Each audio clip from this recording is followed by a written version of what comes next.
What really works in reading education? I'm going to share one tool today to help you determine that. I'm Dr. Emily Sherwood. If you're interested in reading and literacy from a global perspective, please like and subscribe. So one thing I'm hearing a lot as I talk to parents and teachers and just the public in general is that there are a lot of preconceived notions about what's good in reading. And reading is extremely politicized, especially today. I'm going to post an article in the description about how there's this idea of what's good science of reading now. And you hear that term a lot, science of reading. And this idea is actually highly political. And there's a lot of research that's sometimes ignored in reading. And of course, there's all these commercial programs now that claim to be the thing to help students, particularly students who are struggling in reading, particularly students who've been diagnosed with dyslexia, or who may have some other related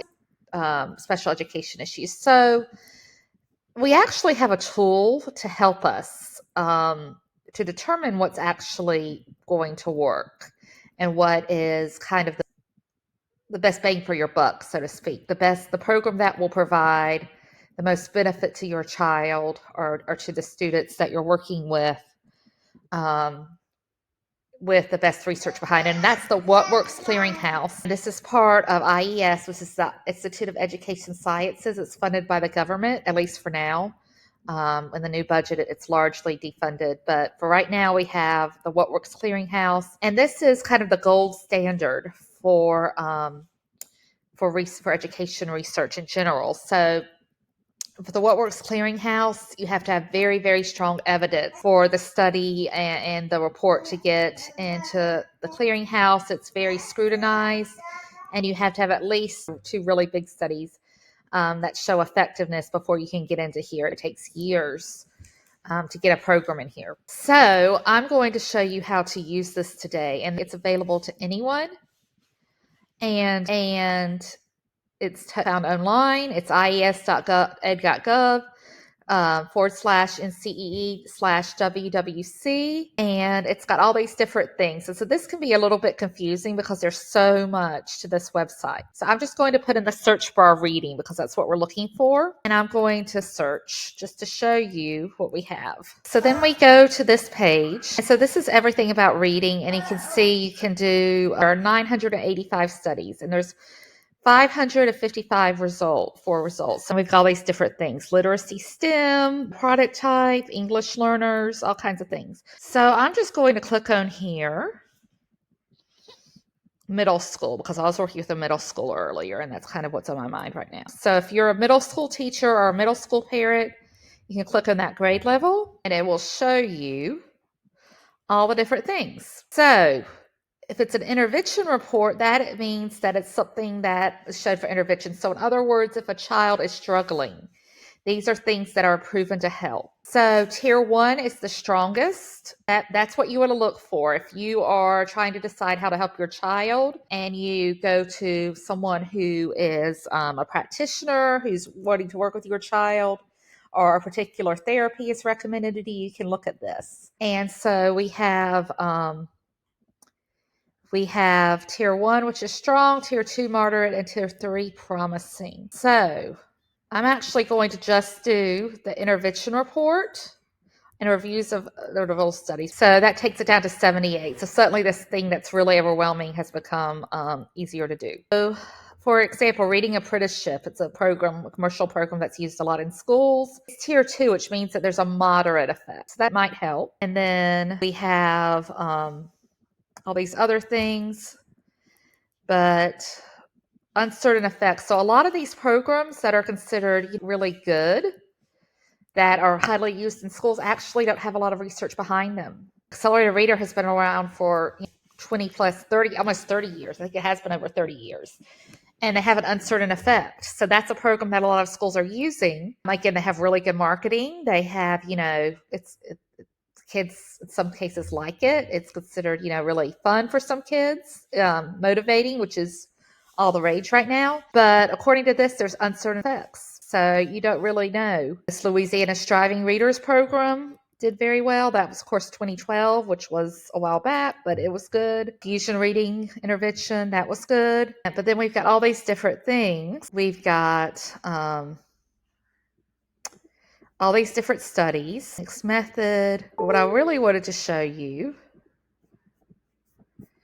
I wanted to search for. So Wilson reading. So if I put in the keyword Wilson, because that's considered something that a lot of people are offering now.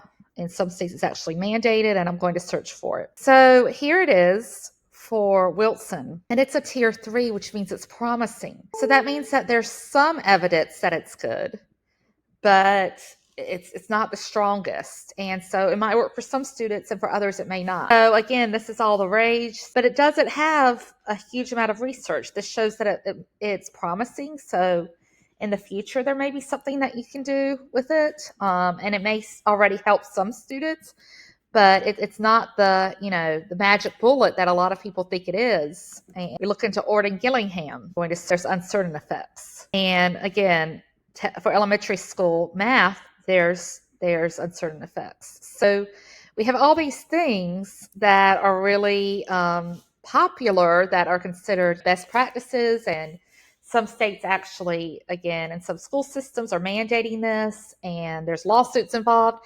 and there's not always evidence for these things. I'm going to look up LETTERS, which is a program that South Carolina is mandating. Yeah, this is professional development interventions. There's uncertain effects, and that's all there is. There's not much research on it at all. But again, this is something that the state is mandating. It's supposed to, help everyone. They're spending a lot of money. They're spending a lot of time.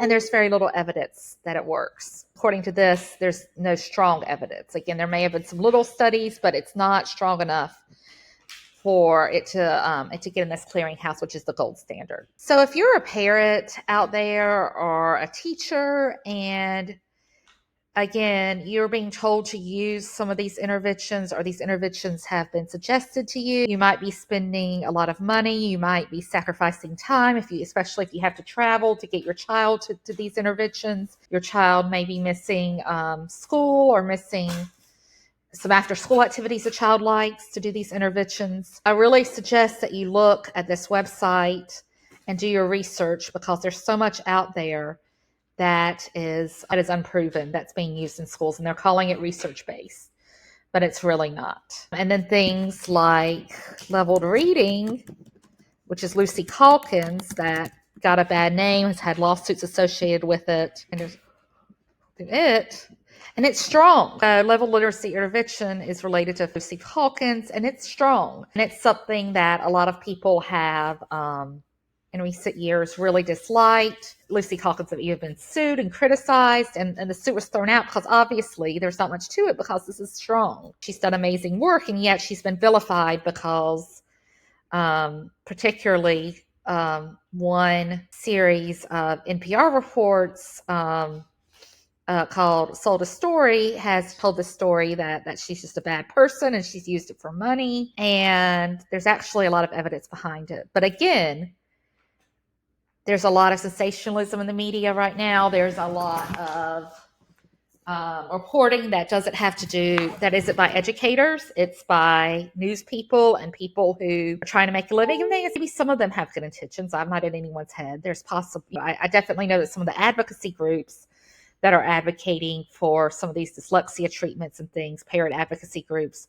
are really trying to help their children. So I'm going to tell a story in the next video and talk a little bit more about these so-called brain-based therapies, because there's some evidence that children's brains are sometimes a little different. If you struggle to read, sometimes, not always, it's just like any other condition, or any other brain-based condition. So for example, with autism, there are lots of causes. We believe there's lots of causes for reading difficulty, both environmental and genetic, and instructional also, because how a child's taught really affects what a child learns. So anyway, that's I'm getting off my soapbox now. I hope everyone has a wonderful day, and until next time, keep learning.